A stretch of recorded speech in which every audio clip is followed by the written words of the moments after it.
Good morning, class. Afternoon, class. Good evening, class. I'm Yaz Ngoga. So now we're going to talk about on the pharmacokinetics for general pharmacology, where we have the running outcomes. The running outcomes is to explain the application of pharmacokinetics to the clinical practice, identify the four components of pharmacokinetics, explain how substances travel across the plasma membrane, discuss factors affecting drug absorption, explain the metabolism of drugs and its application to the pharmacotherapy, to discuss how drugs are distributed throughout the body, describe how plasma protein affect drug distribution, identify major processes by which the drugs are excreted, explain how enterohepatic recirculation might affect drug activity, to explain the application of drug onset peaks and plasma half-life to the duration of the pharmacotherapy, explain how the drug reach and maintain its therapeutic range in the plasma, differentiate between dosing and maintenance dose. So, medication are given to achieve a desired effect. To reproduce this effect, the drug must reach its target cell. For some medication, such as topical agent used to treat superficial skin condition, this is a relatively simple task. For other, however, the process of reaching target cell in sufficient quantity to produce physiological changes may be challenging. Drugs are exposed to myriad of the different barriers and destructive processes after they enter the body. The purpose of this chapter is to explain factors that act on the drug its travel to reach its target cell. Ahangaha bishatse kuvuga ko imiti yose nyine ihabwa abantu bayishaka kugira ngo nyine igire ikibafasha. Rero kugira ngo iyo miti igire icyo ibafasha ni uko ugera nyine kuri target cell aho uwo muti ugomba kujya gukora. So noneho iyo miti ishobora kuba ari imiti iyi ngiyi bisiga, imiti banywa ndetse n'ibinini. So noneho kugira ngo nyine umuti ugere kuri aho ugomba gukora ni uko ugomba gukomeza quantity ihagije nyine kugira ngo nyine bize kuba byakora. Noneho kugira ngo umuti ugere kuri aho ugomba gukora ni uko kugira ngo ugere aho ugomba gukora uhura n'imbogamizi nyinshi zituma utagera ku ma target cell. So byose nyine ibyo tugiye kurebera hamwe. So pharmacokinetics. Pharmacokinetics, it is also how the body handles the medications. So the term pharmacokinetics is derived from the root word pharmaco, which means medicine, and kinetics, which means movement of the motions. This means that pharmacokinetics it is thus study of the drug movement throughout the body. Iyi pharmacokinetics nyine ni uburyo umuti ukora kuva ukikingira mu mubiri kugera usohotse. So in the practice term, it is describe how the body deal with the medication. Noneho icyo bishatse kuvuga neza nicyo umuti nyine ukora, nicyo umubiri ukora ku muti. So the pharmacokinetics is the core subject in pharmacology that the vital role of the topic is to help the nurse to better understand and predict the action and side effect of medication. Nyine impamvu twiga tuntu yo kumenya side effect na adverse effect y'umuti ku murwayi. On this, the drugs face numerous obstacles in reaching the target cell. Nk'uko nabwiye nyine kugira ngo umuti bagera kuri target cell uhura n'amabarriers menshi. For example, ngaho baravuga ngo as the drugs taken by mouth, for example, must across the plasma membrane of the mucosa cell of the gastrointestinal tract and capillary endothelial cell to enter the bloodstream. Ahangaha nabwo urabona ko bihura na iriya mikoze muri GIT iba ishobora kuba inhibiting agatuma umuti utaba absorbed. So to leave the bloodstream, the drug must again across the capillary cell. Nkuko mubibona nabwo kugira ngo uyu muti uve muri mu maraso nuko nyine uba ugomba kuba crossinga muri capillary cell. Izi capillary cell noneho zo ziba ni ku bantu bize nuza lymphatic system. Izi capillary cell ziba hagati yaho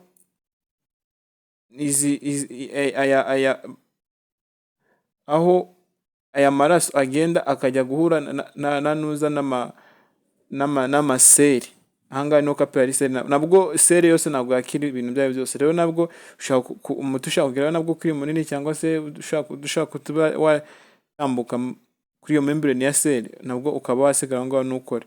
So fluid and depending on the mechanism of the actions, the drug may also need to enter target cell and cell organelles such as the nucleus, which is surrounded by the additional membranes.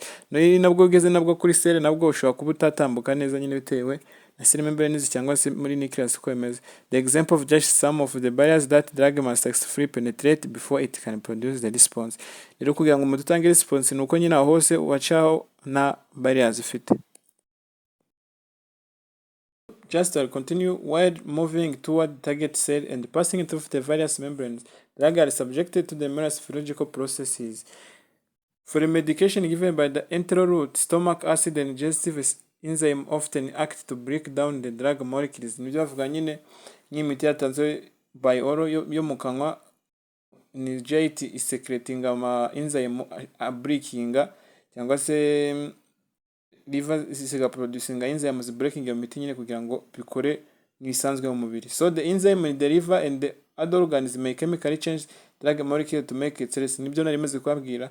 If the drug is seen foreigners by the body, phagocytized, nibyo kuvuga ngo nyine ngo if the drug is seen as foreign by the body, no iyo umubiri ubonye ko uyu muti winjiye ashobora ko ari ikintu kidasanzwe mu mubiri, nyine umubiri ukora phagocytose. Phagocytose ni kwa kundi immunity igenda igafata ikintu nyine ikakica hanyuma kigasohoka. Rero nayo ishobora kuba byatuma nyine umuti utagera kuri target cells, may attempt to remove it, noneho bikaba yakuramo umuti nyine ikaba yawusohora.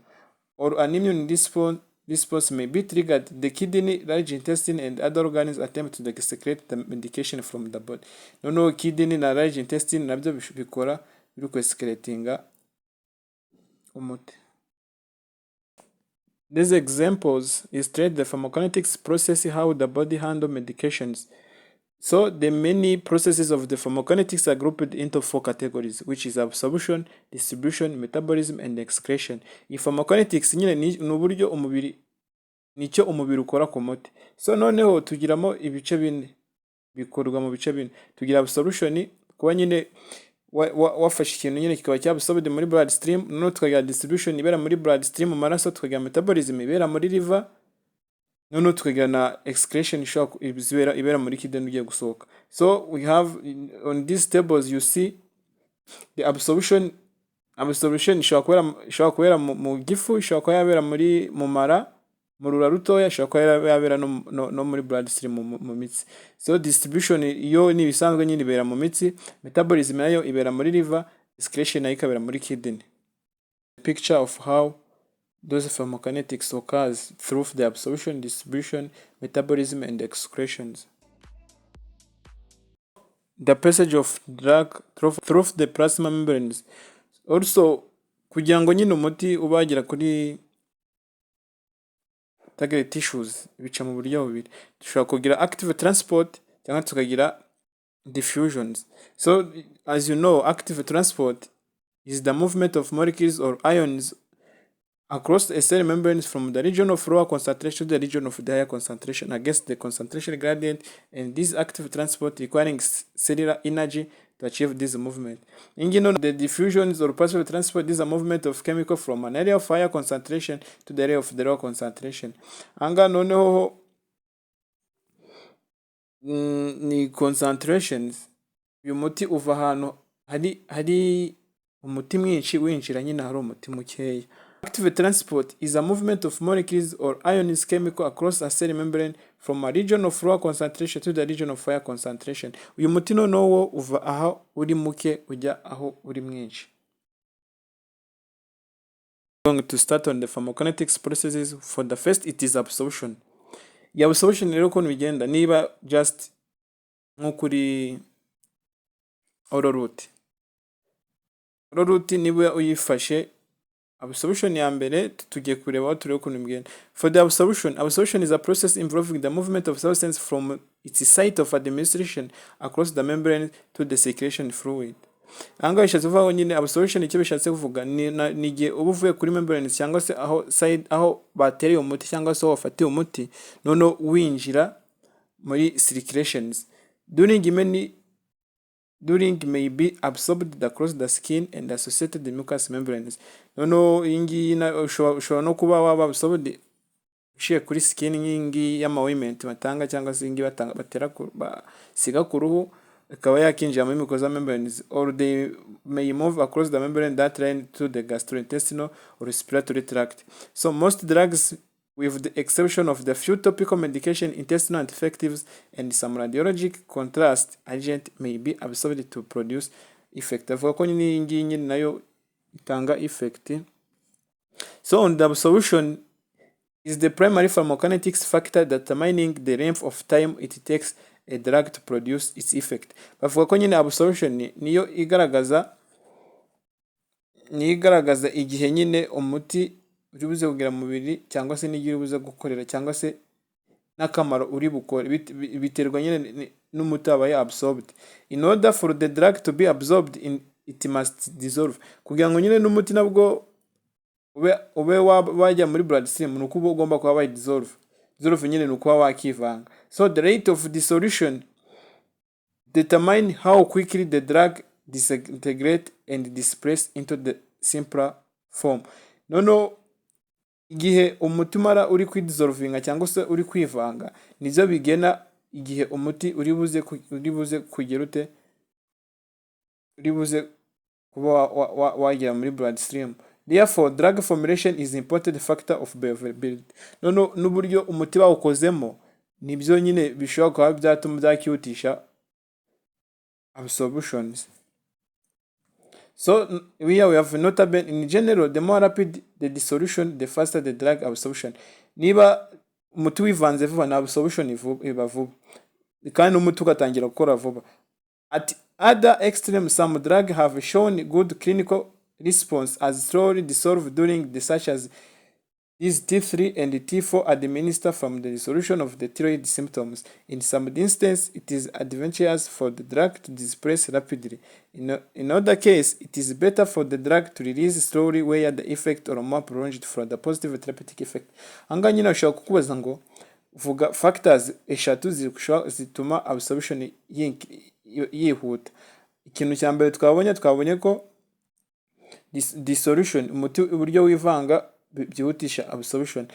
Tubona ikindi twabonye ko ikindi ndetse n'icyo umuti ukozwemo nabyo bishobora kwihutisha absorption.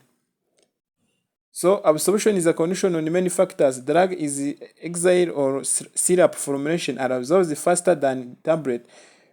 Noneho impamvu aya masirap y'ingi y'amazi banywa ikora absorption kurusha tablet ni ukora ko iyi ngiyi y'amazi nyine ihita yivanga vuba, nta absorption ikaba vuba. Noneho iyi binini yo bikenera kuba byaba chewed cyangwa se byacikagurika kugira bibe byakora absorption. Drugs administered in high dose are generally absorbed more quickly and have more rapid onset of the action than those given in the low concentration. Bishatse kuvuga ko niba umuti ufite quantity nyine ihagije, ahangaha bari kuvuga ko umuti uri ufite high dose cyangwa se iyo utanze high dose iba absorbed byihuse kurusha umuntu utanze low concentrations. So the speed of digestive motility ndetse n'uburyo urwaga igogora cyangwa se digestive motility uburyo igenda, niba igenda yihuta nyine nabyo bibyihutisha absorptions. Noneho biganaterwa na ese aho absorption ibera, aho bibikwa ese hangana gute. Iyo ari hanini nabwo absorption iriyongera, irihuta nyine. So the pH nayo ishobora kuba yabitera, lipid solubilities, exposure to the enzyme in the digestive tract, so and blood flow to the site of drug administration. Niba n'amaraso ageraho absorption ibera ari menshi nabwo nabyo byihutisha nyine absorption. So because drug administered IV directly enter the bloodstream, absorption into the tissues after the infusion is very rapid. IM medication takes longer to absorb. Noneho ahanga izi IM medication izo noneho zo kugira ngo zibe absorbed biratinda. Drug formulation and dose bishobora kuba byaterwa n'uburyo umuti wakozwemo cyangwa se dose watanze. Ahangaha ari bwo kuvuga ngo the substance and the ingredient which form drug can help drug to absorb quickly, and then about dose, when you administer high concentration of drug will absorb more than that concentration is small. Ahangaha ni bari kuvuga nyine ibyo nakubwiye, niba batanze umuti biterwa na n'umuti na form ziwugize cyangwa se gaterwa na dose watanze, bigaterwa na size of the drug molecules, the form of drug or how the drug looks like, bigaterwa n'uburyo nabwo umuti ugaragara. So the surface area of the absorptive site, bigaterwa naho umuti uri bube kuba absorbed, niba ari hanini umuti absorption yayo irihuta. Digestive motility bigaterwa cyangwa se blood flow, bigaterwa niba digestive motility yihuta absorption nayo irihuta, na blood flow ihagera aho absorption ibera nayo iraza kwihuta. Lipid solubilities, lipid attract a substance in order to dissolve drugs more quickly in kumuntu no geri cyo bita lipid solubilities nabwo birihuta. Degree of ionization, ahangaha ishazivuga ko the degree of ionization of drug also affect in the absorption. A drug ability to become ionized depend on the surrounding pH, which means when there is a higher pH the substance become ionized. Yo iba ionized, so the substance or chemical that is not ionized are absorbed more quickly than that chemical that are ionized from the example. Bishazivuga ko niba uyu muti ubaye ionized urumva ko ubucikaguritse, wacikagurika bikagorana kuba yaba absorbed. Uyu muti yo utabaye ionized udacikaguritse, bishatse kuvuga ko nyine umuti uba wikikihuje ugendera kuri purpose imwe yuko ugiye kuba absorbed. Izi ngizi ni factors nyine zituma absorption yihuta cyangwa se itihuta. So we are going to we continue on acidity and alkalinity, biterwa nyine n'umuti ushaka kuba bavuga ngo niba ugeze muri acidic condition absorption inatinda, niba uri muri alkalinity absorption ishaka cyangwa se ikagabanuka.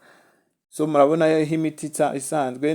The interaction with the food and the medication, hari imiti nayo ushobora kuba ikihutisha absorption cyangwa se itakihutisha absorption igihe ihuje n'ibiryo.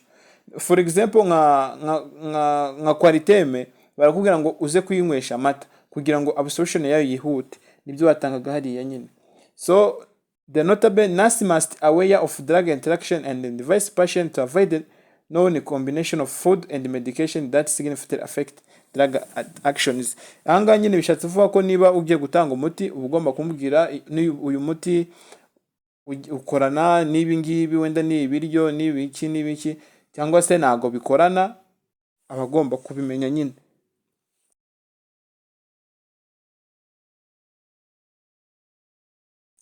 So we are going to the second process, which is distribution of medication, where it can occur in the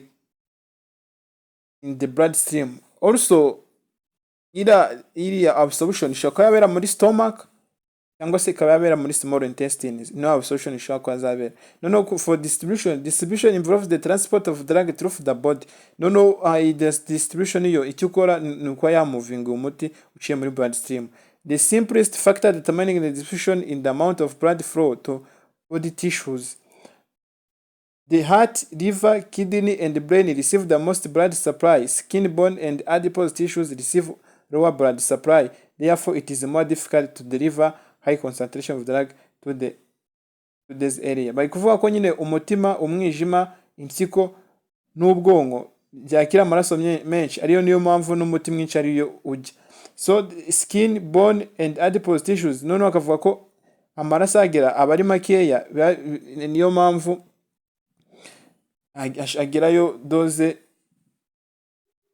nkeya. Mbere kuvuga it is more difficult to deliver high concentration of drug to these areas. So the physical properties of drug greatly influence how it moves through. Noneho uburyo umuti umeze nibyo bituma nyine na distribution yihuta cyangwa se igabanuka. Lipid solubilities nk'uko twabonye muri absorption is important characteristic because it determines how the quickly drug absorbed mix with the bloodstream. Biterwa nyine niba uyu muti utivanze n'amaraso cyangwa se niba wivanze n'amaraso, niba utivanze n'amaraso biragorana, niba wivanze n'amaraso birihuta nyine. Mix with the blood stream across the membrane and become localized in the body tissues. Noneho uko bagira no nyine ku ma tissues zikaba byagira kuri target tissues. Lipid soluble agent are not limited by the barriers that normally stop water soluble drug does. They are more completely distributed to the body tissues. So some tissues have the ability to accumulate and store drugs after the absorption. Hari ama tissues menshi afite ubushobozi yuko ashobora kuba yabika imiti hakimara kuba absorption. The bone marrow, teeth, eyes, and adipose tissues have the special affinity or attraction for the certain medication. Nk'izi aya mabone, iyi misokoro, amenyo, amaso ndetse n'ama adipose tissues bigira affinity cyangwa se attraction y'iyi miti nyine kuba yayibika. For example, agent that are attracted to adipose tissues are pentotale cyangwa se diazepa and lipid soluble vitamins. Tetracycline bind to the calcium salt and accumulate in the bone and teeth. Once stored in tissues, drugs may remain in the body for the many months and are released very slowly back to the circulations. Iyo yibitse aho ngaho rero iba released ikongera ikagaruka ikongera gukora mu mubiri. So not all drugs molecules in the plasma will reach their target cell. Ntabwo ari imiti yose nyine igeraho igomba gukora, because many drugs bind reversibly to the plasma protein, particularly albumin, to form drug protein complex. Imyinshi rero nayo hari igihe zigahita yibindinga kuri plasma proteins nk'ingi particularly nka albumin, none igahita ikora icyo bita drug protein complex. Ikora ikintu cy'iki complex kihuje n'amaprotein. Drugs protein complex are too large to across capillary membrane. Nono iyi distribution igeze nko ku masel igiye kwinjiramo, iyo byakoze iyi plasma proteins ntabwo byashaka bya crossinga kuri membranes ya cell, noneho bikigumira ngaho bikaba byaba absorbed, bikaba byagenda muri lymphatic system, bikaba byasohoka. So drug bound to the protein circulate the plasma until they are released. Bikomeza biga circulating mu maraso kugeza igihe bicagaguritse, displaced from the drug protein complex. Only unbound free drugs are reached the target cell or excreted by the kidney. Imiti itawe unbound, iri unbound itivanze na proteine bitafatanye, nibyo byonyine bigera kuri target tissues bikaba excreted by kidney. Anga kuvuga ngo 99 of the drug in the plasma is bound in drug protein complex and is unavailable to reach target cell. Anga kuvuga ko 99 bari kuvuga ko 99 y'iyi miti in the plasma is bound in the drug protein complex and is unavailable to reach. 99 y'imiti yakoze bound yakoze complex proteins ntago ibifite ubushobozi kuko iba yagira kuri target cells. So drugs are other chemicals compete with one another for the plasma proteins binding site. Iyi miti nayo noneho yo ibirwanira kuba yabindinga kuri site yayo. So and mu bisanzwe nyine buri muti ufite ahantu iri bugiye gufata, and some agents have a greater affinity for the binding site than other agents. Noneho hari imiti imwe ibifite ubushobozi bwihuta bwo kujya gufata kuri za binding site kurusha iyindi. Drug and drug food interaction may occur when one drug displaces another from the plasma proteins. The displaced medication can immediately reach high level in the bloodstream and produce adverse effect. Drugs such as aspirin or vasoprate, for example, displace comadine from the drug protein complex. Iyi miti yo bayihuje nyine cyangwa se ari kwifatira hamwe, bari kuvuga ngo for example nk'uyu nguyu iyi aspirine cyangwa se vasoprate, iyo uyitanze ukayitanga hamwe na comadine nayo ni umuti. Iki kintu uhita ukora bita bari kuvuga ko nyine iyi aspirine niba kwitangana n'iyi comadine, iyi aspirine ikuraho comadine, noneho bigatuma iyi comadine ihita ikora icyo bita drug protein complex, noneho does raising blood levels of free comadine and dramatically enhancing the risk of hemorrhage. Noneho bigahita bijya mu maraso bikaba bya affecting wenda nka hemorrhage nyine. Iyi comadine nyine affect bishobora kwatira nka hemorrhage. Most drug guides give a percentage of medication bound to the plasma proteins. When giving multiple drugs, that are highly bound, the nurse should monitor the patient closely for the adverse effect. So, drug exist in the free state or bound to the protein proteins. Drug protein complex are tolerated to a cross membrane, which means free chemical enter of the plasma membrane, and that chemical bind with protein are tolerated and can't enter the plasma membrane. Angahe kuvuga ngo nyine niba umuti ukoze niba wibindiza na protein uburi munini ku buryo uta crossing the membranes, rero igihe uta crossing na membranes ntabwo ugera kuri target tissues. So there are several types of drug interaction. Nkuko tubizi hari dufite ubwoko bune bw'imiti nyine ibiri ishobora guhurizwa hamwe ikaba bayitanga. These include additional drug interaction where the action of drug take together as the total, aho bafata imiti ibiri bakayikombina igakora nk'umuti nyine ugiye gukora ikintu kimwe. Tukagira synergism, the action of drug resulting in the more than total effect. For example, paracetamol and ibuprofen combined, and in the liver it produces high concentration for the therapeutic response. Ngungu dushobora kuba twafata paracetamol tugafata na ibuprofen tukaba twabihuza, iyo ngiyo ni synergism, kugira ngo ize gutanga therapeutic response cyangwa se ize kugera kuri target tissues iri hejuru. Tukaba twagira na antagonism, that is antagonism are the drugs taken together with the opposite effect, aho dushobora gutanga imiti ibiri ifite imimaro itandukanye. Wenda tukaba dufite umuti umwe tugiye gutanga ugabanya, wenda dushobora kuvuga ngo dushobora kuba twatanga paracetamol tugatanga na omeprazole tukabitanga icyarimwe. Urumva ko paracetamol yaba igiye kugabanya umuriro, omeprazole ugiye kugabanya uburibwe bw'igifu cyangwa se ugiye kuvura igifu. Urumva ngo na antagonism. Displacement, when drugs are taken together, one drug may shift another drug at an specific protein binding site plus albumin, they are altering the desired effect. Noneho ngi displacement ni igihe umuti umwe noneho ibatanga imiti ibiri ariko umuti umwe ukagenda ugahita shift ugatuma wundi utajya kuri binding site yayo, ugahita ukora icyo bita protein bindings. For example, plasma albumin twayivuze.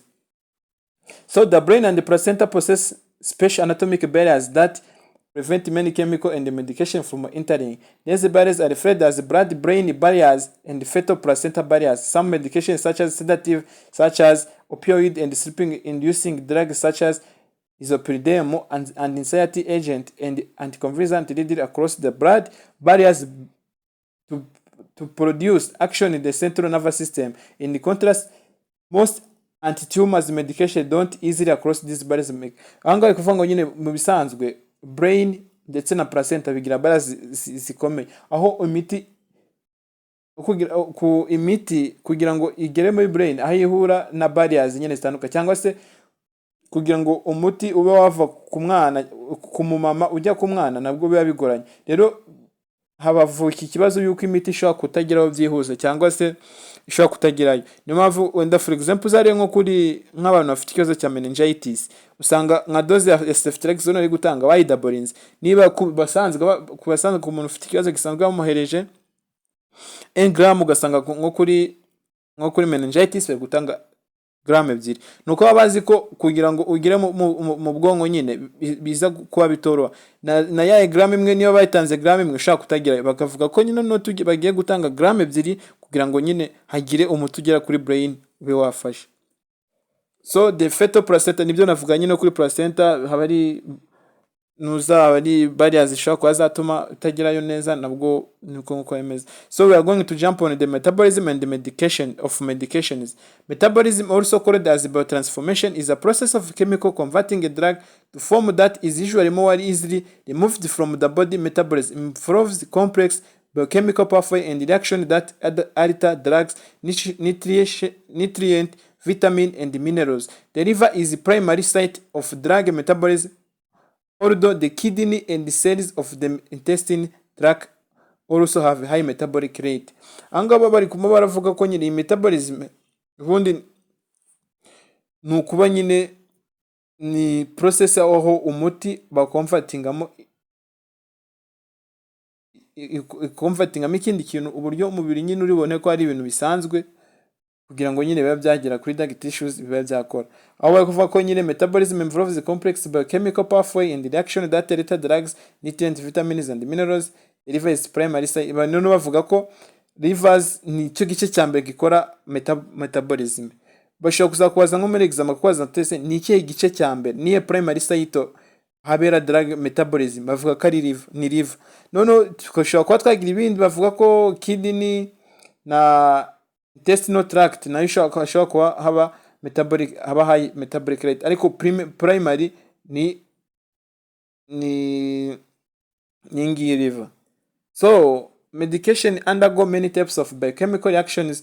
They pass through the liver including hydrolysis, broken down. Ishobora kuba haba iyo gukora niza metabolications ishobora kuba yakora hydrolysis, aho broken down of the molecule form water and ATP, aho umuti nyine ushobora kuba ikora hydrolysis ukaba wacikagurika ukavamo ibintu bifluide na ATP.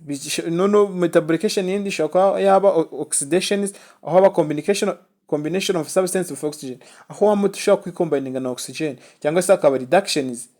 During the metabolism, the addition of the side chain known as conjugate make drugs more water soluble and more easily excreted by the kidney. Aho bishobora kuba bituma nyine kidney ibisohora neza. So most metabolism in the liver are accomplished by the hepatic microsomal enzymes. The hepatic microsomal enzyme ni collection of enzyme present in the livers. Ni enzyme nyine ziba abari nyinshi muri liver ziba zari combininze kugira ngo zifashe muri metabolications. This enzyme complex is sometimes called the P450 system, which control the concentration of drug. Noneho aho zicontrollinga iyi hepatic microsomal enzymes aho controllinga concentration of drugs, named as bayita cytochrome P450, which is a key component of the system. Niyo nyine muri liver ifasha cyane. Urumva ko nyine controllinga the concentration of drug iratuma nyine igera ku mubiri igatanga therapeutic response. As they relate to the pharmacotherapy, the primary action of the hepatic microsomal enzyme are to inactivate drug and accelerate the excretions. Nono icyo the primary action of the hepatic microsomal ni ifata wa muti noneho niba wari active getigira inactive drug and accelerate to nono ikaba yajya kugira ikajya gutuma haba excreted. In some cases, however, metabolism can produce chemical alteration that make resulting molecule more active than original. Noneho kuvuga ko nyine metabolism ishobora guchanginga ama chemicals ikaba yarizatinga ko ikaba yatuma nyine umuti uba active cyane kuruta uko wari umeze mbere. So notably, in the fact some agents known as prodrugs have no pharmacologic activity unless they are first metabolized to their active form by the body. Changes in the function of the hepatic microsomal enzymes can significantly affect drug metabolism. A few drugs have the ability to increase metabolic activity in the liver. A process called enzyme induction refers to the increase in the rate of hepatic metabolism. Angaho nyine bari kuvuga ko barimo baravuga ngo change in the function of the barimo baravuga ngo a few drugs have imiti mike hari imiti mike increasing metabolic activity in the liver. Noneho bigatuma haba icyo bita enzyme induction. Enzyme induction rero ni igihe iyi hepatic metabolism ikoze cyane. So the hepatic enzyme activity together kuri none izi enzyme akazi zikora, it is generally reduced in the infant. Mu bana nyine no mu bantu bashaje nago zazaragabanutse kuri ko nyine bari gusaza nyine nko kubana nago zaka machuizi enzyme kubasaza zigenda zigabanuka. Therefore the pediatric and geriatric patient are more sensitive to drug therapy than middle age patient. Niyo mpamvu nyine kwa afite hepatic enzyme activity. Patient with severe liver damage such as the cause of the cirrhosis will require reduction in drug dosage because of decreased metabolic activity. None bishatse kuvuga ko niba umuntu afite ikibazo cy'umwijima kubera ko ari habera metabolications, bishatse kuvuga ko ugabanya dose y'umuti kugira ngo nyine bitaza kumutera ikibazo. Nk'abantu bafite liver cirrhosis, certain genetic disorder have been recognized in which patient lacks specific metabolic enzyme. Drug dosage in the patient must be adjusted accordingly. The nurse should pay carefully attention to laboratory values that may indicate liver disease so that those may be adjusted. Bishatse kuvuga ko nyine ku bantu baje gufata umuti ureba ibizamini byo muri labo kuri liver niba nta kibazo nyine afite.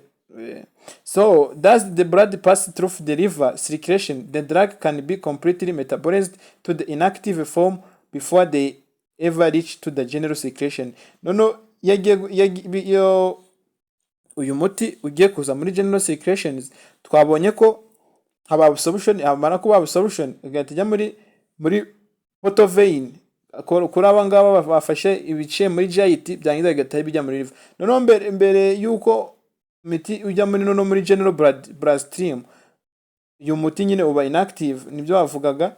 So nko kuri structure murabona ko the first pass tugiye kura icyo bita first pass effect, where drugs are absorbed on the A, drug enter the hepatic portal circulation and go directly to the liver. Urabona ko anga wavuye muri GIT uhita ujya muri liver, umaze kujya muri liver urabona ko ni hepatic microsomal enzyme zirakoze zigize wa muti metabolic drug to inactive zikawugira inactive. Kuri D murabona ko ni drug conjugate, the drug conjugate liver ukahita uva nyine muri liver. Wamara kuva muri liver tukagira icyo bita D, aho drug is distributed to the general circulation. None ugahita ujya muri general circulations. No, you get muri general circulation nyine ugiye kuri target tissues. So this first pass if ingi no bita first pass effect, ariko akavuga ko first pass effect iba ku bantu bakoresheje imiti ya GIT. So the first pass effect is important mechanism since the large number of the oral drug are rendered inactive by hepatic metabolic reaction, alternate route of the delivery that bypass the first pass effect. So anga tufite alternative route of delivery that bypass the first pass. Imiti tugiye kure imiti nayo ishobora guca muri first pass effect, ayica muri liver ni sublingual, rectal or parental route may need to consider for this drug. Ndongera mbasubireho. Here we have alternative route of delivery that bypass the first pass effect. Sublingual, rectal na parental route may need to consider for these drugs. So you are going to see the excretion of the medications.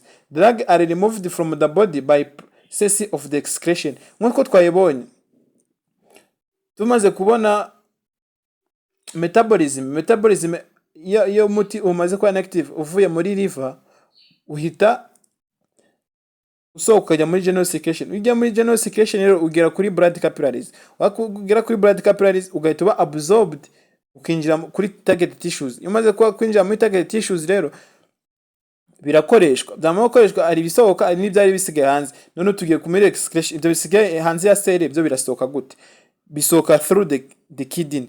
The rate at which the medication are excreted determines the concentration of the drug in the bloodstream and tissues. This is important because the concentration of the drug is in the bloodstream determines the duration of the action.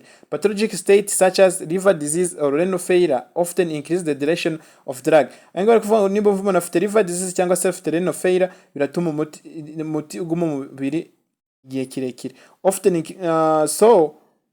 Often they increase the direction of drug action in the body because they interfere with the natural excretion mechanism. Dosing regime must be carefully adjusted in this patient. Kwa afite kidney disease, kwa afite liver disease. Although drugs are eliminated from the body by numerous organs and tissues, the primary site of the excretion is the kidney.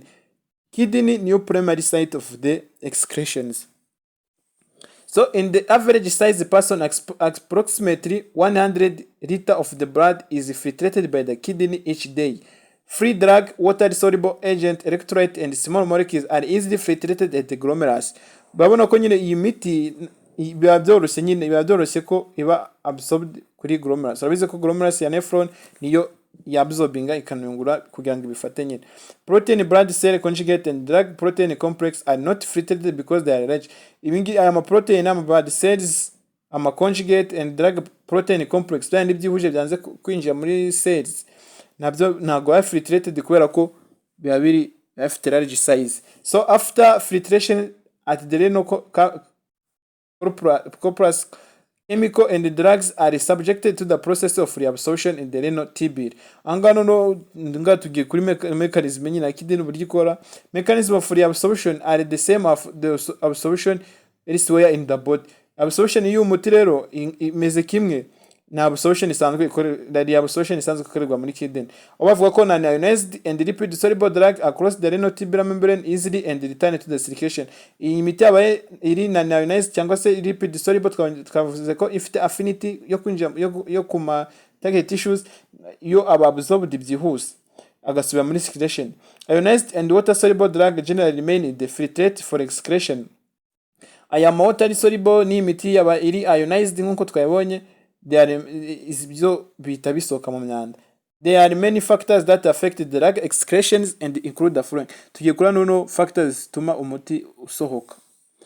Icyambere ni liver or kidney impairment. Niba dufite liver itinza metabolisation ishobora kuba yarindinga kuba absorption itinda cyangwa se bitewe n'uburyo yakoze metabolisation iburyo ikonje itinze. Niba ishobora kuba yigize ionized, icyo gihe twabonye ko nyine birasohoka mu mubiri. Niba itari non-ionized birasohoka. So for the kidney impairment nabwo ishobora kuba zitakora absorption neza cyangwa se absorption neza. Niba irimo gukora excretion igenda neza, niba itarimo gukora neza excretion igenda neza. Blood flow naho nkuko twabonye blood flow niba iri kwihuta nyine excretion irihuta. Degree of ionization nabwo twabonye kuri non-ionized and ionized. Twabonye ko non-ionized zisubira mu mubiri, non-ionized zigasohoka. Lipid solubility twabonye ku bintu bya affinities. Drug protein complexes ari nini nago ziba absorbed cyangwa se ngo zefrited kuri glomerulus. Metabolic activities nabwo bitewe n'uburyo zagenze. Na acidity or alkalinity nkuko twayibonye. So the respiratory, to this respiratory as a factor, the faster the respiratory rate, the greater the excretion. Uko nyine uri murahumeka cyane niko na iriya ATP energy birimo birakora kandi nabyo birakeneye gusohoka nyine. Niba urimo guhumeka cyane na excretion yiyongera. Conversely, the respiratory movement of the soluble agent are also the more dependent on the blood flow to the lungs. Nibyo bavugaga nyine. So glandular activities ntabwo tuvuga ngo another elimination mechanism. Water soluble drug may be secreted into the saliva, bishobora gusohoka muri saliva, sweets and breast milk. The odd taste that patients sometimes experience when they given IV drugs in the example of the secretion of the agent into the saliva. So nibyo bavugaga nyine. So some drugs are secreted in the bile. Hari n'imiti nayo iba secreted muri bile kutubizi. A process known as the biliary niyo process no bayita biliary excretions. In many cases drugs secreted into bile will enter the duodenum and eventually leave the body in the feces. Bavuga ko n'indi miti myinshi iba secreted muri bile yagira muri bile igahita yintaringa muri duodenum ya small intestines. Ikaba rivinga muri body biciye muri feces. However, most bile is secreted back to the liver. Aho izi bile nyine nicyo bavugaga nyine inyinshi zitazongera zikagaruka muri izi bile irongera bikagaruka muri liver byagaruka by enterohepatic secretion. Iyi enterohepatic secretion rero ni bya bintu byari biri muri bile ya miti itayongera ikagaruka muri liver. Secreted numerous times with the bile. Biliary reabsorption is extremely influential in prolonging the activity of cardiac glucoside. Some antibiotics and phenothiazine, the secreted drug, are ultimately metabolized by the liver and excreted by the kidneys. The secretions and elimination of drug through the biliary excretion may continue for the several weeks after the therapy has been discontinued. So, drug plasma concentration and therapeutic response. Nibyo tugezeho tugiye kureba.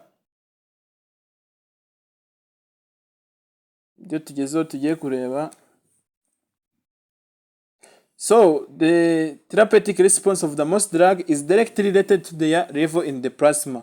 although the concentration of the medication at the target tissues is more predictive of the drug absorption. This quantity is impossible to measure in the most cases. For example, it is possible to conduct a laboratory test and that measures the serum level of the drug lithium carbonate. By taking the blood sample.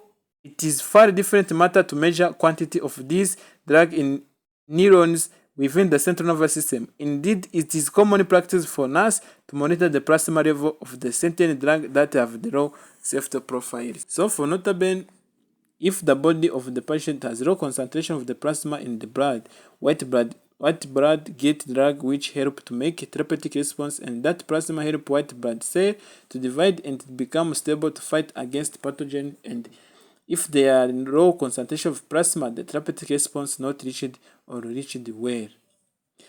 Understandable. The plasma drug concentration between the minimum effective concentration and the toxic concentration is called the therapeutic range of the drug.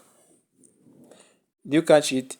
Here they are saying the plasma drug concentration between the minimum effective concentration and the toxic concentration is called the therapeutic range of the drug.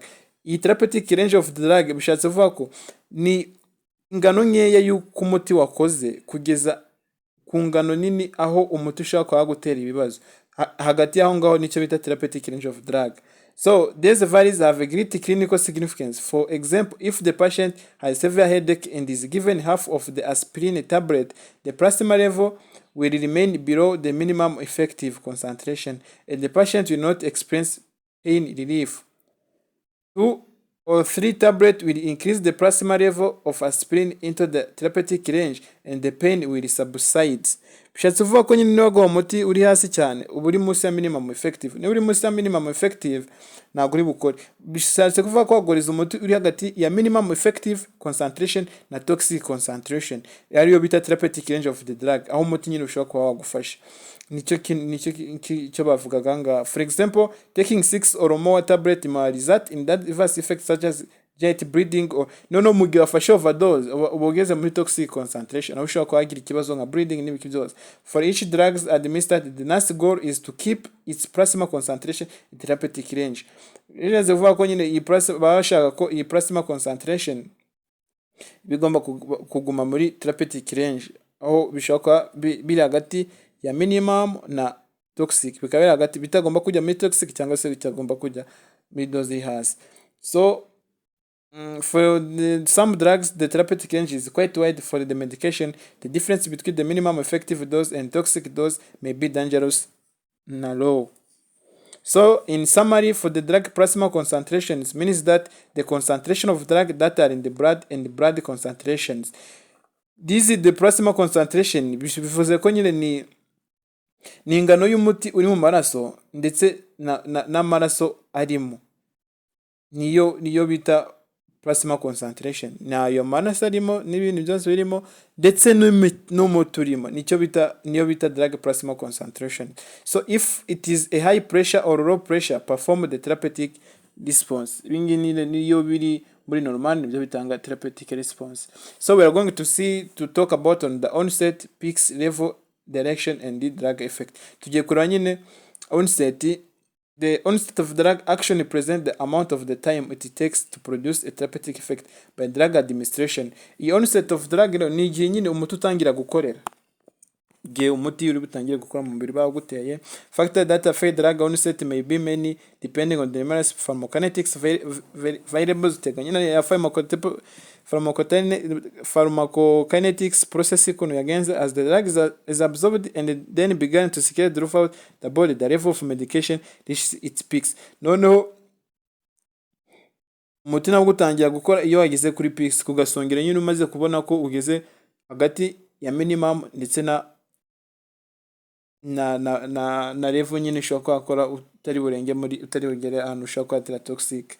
So does the peaks plasma levels occur when the medication has reached in the highest concentration. Umuti ugera kuri peaks plasma levels igihe nyine umuti concentration yabaye high none ikaba muri blood stream igatangira kuba yakora. It should be mentioned that depending on the accessibilities of medications to their target peaks, drug level are not necessarily associated with the optimal therapeutic effect. In addition, multiple doses of medication may be necessary to reach the therapeutic drug levels. So duration of drug action is the amount of time it takes from a drug to maintain its desired effect until termination of the action. Many variables can affect the duration of drug action. These include the following. Duration of drug ni igihe umuti nyine uri bube mu mubiri kugera nyine usohotse. Noneho tugiye kureba iba byatera kuba watinda mu mubiri cyangwa se wakihuta. So drug concentration bitewe n'umuti batanze ukuntu ungana, dose batanze, aho bawugutera, niba ari oral, niba ari parenteral cyangwa se ari topical, drug food interaction bitewe niba n'icyo bavanze ari cyo, niba bakoze interaction neza bikaba byari kwihutisha absorption, nabwo biratanga bajya kuri cell igiye gukora vuba excretion.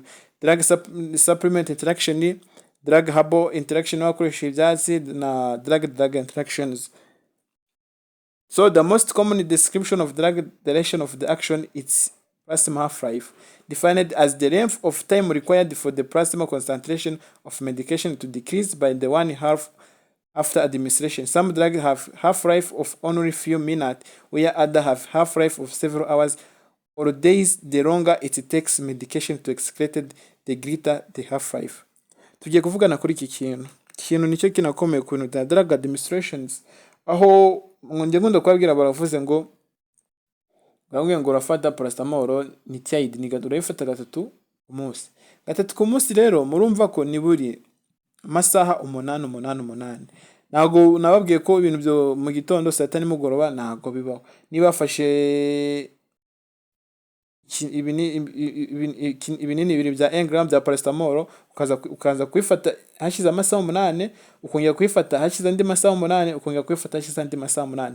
Bishatse kuvuga ko uyu muti ubundi iyi half-life y'umuti ni igihe nyine umuti ubugeze muri 1/2, kandi mu gihe nyine urimo urakoresha umuti bishatse kuvuga ko buri gihe nyine mu mubiri utaramara umuti haba agomba kuba harimo 1/2. None igihe 1/2 igihe kitari cyashira ugahita ufata undi muti kugira ngo nyine bihite bikomeza 1/2 kigume mu mubiri maka umuti urangiye. Bishatse kuvuga ko niba ufashe paracetamol 1 gram mu masaha 8 ukaza gufata indi, bishatse kuvuga ko iyi paracetamol ya 1 gram ishobora kuba ifite half-life niba ifite 1 gram igera mu magrama 500 hashize amasaha 8. Bishatse kuvuga ko niyo mpamvu bahita batanga undi kugira ngo ya 500 ikomeze igumemo ibe as bayita maintained dose, igume mu mubiri ikore nyine. Iyo ni half-life, ni igihe nyine umuti ugera nyine muri 1/2 cy'umuti wari watanze, ni half-life y'umuti bavuga. So for example, a drug with the half-life of 10 hours would take longer to be excreted and thus produce a longer effect in the body than a drug with the those one who have half-life of 5 hours. Niyo kuvuga ko uyu muti ufite half-life ya 10 kuba wa 1/2 nyine excretion yayo avuga ko nyine iratinda, kubera ko niba half-life yayo iba mu minota 10 nako mu masaha 10 indika mu masaha 5, urumva ko yo mu masaha 5 mu half-life yayo ari mu masaha 2 n'igice, ho urumva ko aba amaze ko excreted. Mu gihe ikindi nuza half-life yayo iba mu masaha 10, urumva ko ni ubwo half-life nayo mu masaha 10 urumva ko nyine biratinda. So the plasma half-life of the drug is an essential pharmacokinetics. Nabwo bari kuvuga ko nyine half-life tumenya half-life nabwo ni bari byiza nyine kugira ngo tumenye uburyo tureba izo dose neza. So if the patient has extensive renal or hepatic disease, the plasma half-life of drug will increase. Bashatse kuvuga nyine ni umuntu afite renal injury cyangwa se afite ikibazo cy'umwijima, half-life yayo iri increasing. So if the patient medication must be given less frequently or dosage must be reduced, ubwo rero bavuga ko nyine ugabanya dose. So this tableau nibigaragaza nyine ku buryo bimeze direction of the action niyo direction nyine y'umuti igiye kuva habaye absorption kugira ubaye excreted. Px ni igihe ira plasma concentration yageze yabaye high igatangira gukora iki akamaro kayo. Noneho therapeutic range nabwiye ko ari minimum, hagati ya minimum effective concentration kugera kuri toxic concentration. So single dose, here we have a single dose drug administration. Pharmacokinetics varies for these drug as show the onset. Ibyo babwiraga nyine urabona ko onset of action muto atangiye gukora, but ba onset bamuha absorption yatangiye. Mu nyumve gato, iyi onset ni igihe absorption yatangiriye. Urabona ko yatangiye ku masaha abiri. Direction of the action urabona ko yatangiye absorption yatangiye ku munota ku saha ya kabiri irangira ku saha ya 8. Excretion bwatangiye urabona ko hagati harimo amasaha 6. Noneho termination of the action urabona ko excretion yatangiye ku saha ya 8. Peak plasma concentration urabona hano yazamukiye. Time of peak drug ibyo bavugaga nyine. Noneho we are going to see the loading dose and the maintenance dose. So tuntu tubiri natwe nitwo tugiye kuvugaho ntabwo dukomeye cyane. So loading dose is a higher amount of drug often given only once or twice to prime the bloodstream with the sufficient level of drug. Eventually the plate will be reached where the level of drug in the plasma is maintained continuously within the therapeutic range. Before plasma, ahangaha barimo baravuga ngo iyi loading dose ni dose bashobora gutanga, ni dose ibiri high, ibifite ibiri muri high amount.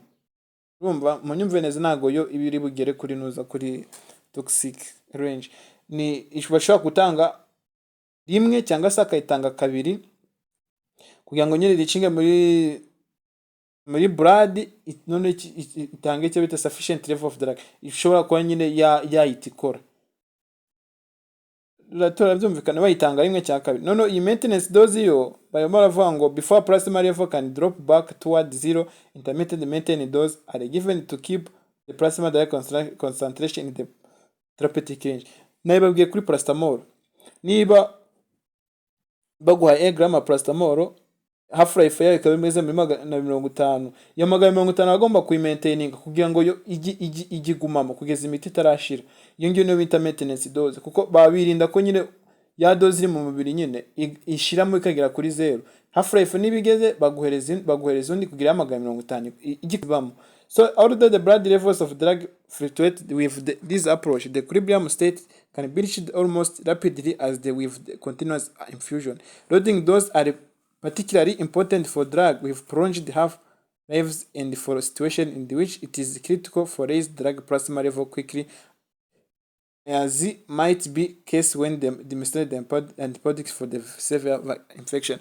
Navuga ko nyine maintenance dose bituma nyine niba nibyo nabwiye nyine wenda bavuze wenda nko kuri infection reka dufate nka ceftriaxone. Nago za ceftriaxone si bayitanga TID, bayitanga gatatu niba ari 1 gram bakavuga ko half yayo wenda urumva ko ni mu masaha 8, urumva ko buri masaha 8 agomba gutanga 1 gram. Ubwo rero amasaha bashaze vuga ko half yayo ni amasaha 8. Muri amasaha 8 basigayemo kimwe cya kabiri. Cya kimwe cya kabiri rero niyo bita maintain, ni cya kimwe cya kabiri niyo maintained dose ibigomba kugumamo. Yasize amasaha 8 akirimo ya 500 bagutera indi ceftriaxone igahita yinjiramo, noneho yakinjiramo igahita bituma ya plasma concentration level kugira ngo bigere kuri peaks, bigere kuri sufficient nyine kugira umuti uhite ukora vuba, kuko umuti ukora iyo byageze kuri peaks nyine umuti wageze kuri peaks habaye icyo bita highest concentration of drug. Nibyo nyine niko kamaro ka maintenance dose. Abantu mushaka source y'izi note wareba igitabo bita Pharmacology for Nurse ugera kuri page ya 36 kugera kuri page ya 44 niho Pharmacokinetics iri. So this is the end of the presentation. Thank you for your attention. Just we are here as a group of EduHealth Hub. So you have requested to do, niba wabikunze ushobora gukora subscribe, ugakora na share, kandi ndabizi ko mwiteguye neza, bonne chance muzabitsinda.